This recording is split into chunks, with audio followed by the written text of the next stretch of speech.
السلام علیکم، آپ سبھی کو اسلامک اسٹوری چینل پہ خوش آمدید۔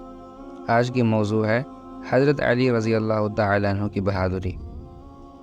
غزوہ احد میں مسلمانوں کو کچھ شکست ہوئی، جس کی بڑی وجہ نبی کریم صلی اللہ علیہ وسلم کے ایک ارشاد پر عمل نہ کرنا تھا، جس کا ذکر باب نمبر 1 قصہ نمبر 2 میں گزر چکا۔ اس وقت مسلمان چاروں طرف سے کفار کے بیچ میں آ گئے، جس کی وجہ سے بہت سے لوگ شہید بھی ہوئے اور کچھ بھاگے بھی۔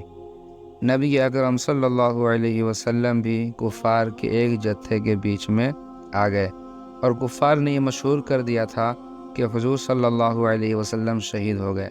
صحابہ کرام رضی اللہ تعالیٰ عنہم اجمعین اس خبر سے بہت پریشان حال تھے، اور اسی وجہ سے بہت سے بھاگے بھی اور ادھر ادھر متفرق ہو گئے۔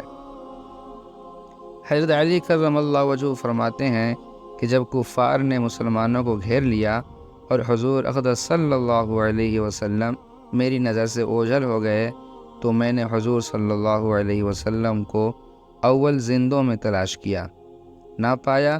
پھر شہداء میں جا کر تلاش کیا، وہاں بھی نہ پایا۔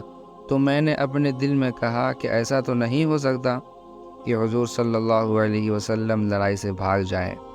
بظاہر حق تعالی شانہ ہمارے اعمال کی وجہ سے ہم پر ناراض ہوئے، اس لیے اپنے پاک رسول اللہ صلی اللہ علیہ وسلم کو آسمان پر اٹھا لیا۔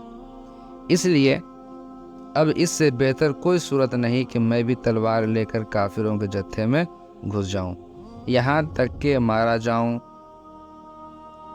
میں نے تلوار لے کر حملہ کیا، یہاں تک کہ کفار بیچ میں سے ہٹتے گئے اور میری نگاہ نبی اکرم صلی اللہ علیہ وسلم پر پڑ گئی تو بے حد مسرت ہوئی، اور میں نے سمجھا کہ اللہ جل شانہ نے ملائکہ کے ذریعے سے اپنے محبوب صلی اللہ علیہ وسلم کی حفاظت کی۔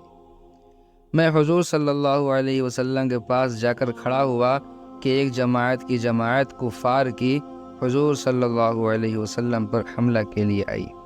حضور صلی اللہ علیہ وسلم نے فرمایا کہ علی، ان کو روکو۔ میں نے تنہا اس جماعت کا مقابلہ کیا اور ان کے منہ پھیر دیا اور بعضوں کو قتل کر دیا۔ اس کے بعد پھر ایک اور جماعت حضور صلی اللہ علیہ وسلم پر حملہ کی نیت سے بڑھی۔ آپ صلی اللہ علیہ وسلم نے پھر حضرت علی رضی اللہ تعالیٰ عنہ کی طرف اشارہ فرمایا۔ انہوں نے پھر تنہا اس جماعت کا مقابلہ کیا۔ اس کے بعد حضرت جبرائیل علیہ السلام نے آ کر حضرت علی رضی اللہ تعالی عنہ کی اس جواں مردی اور مدد کی تعریف کی، تو حضور صلی اللہ علیہ وسلم نے فرمایا انہ منی وانا من، بے شک علی مجھ سے ہیں اور میں علی سے ہوں، یعنی کمال اتحاد کی طرف اشارہ فرمایا۔ تو حضرت جبرائیل علیہ السلام نے عرض کیا وانا منکما، میں تم دونوں سے ہوں۔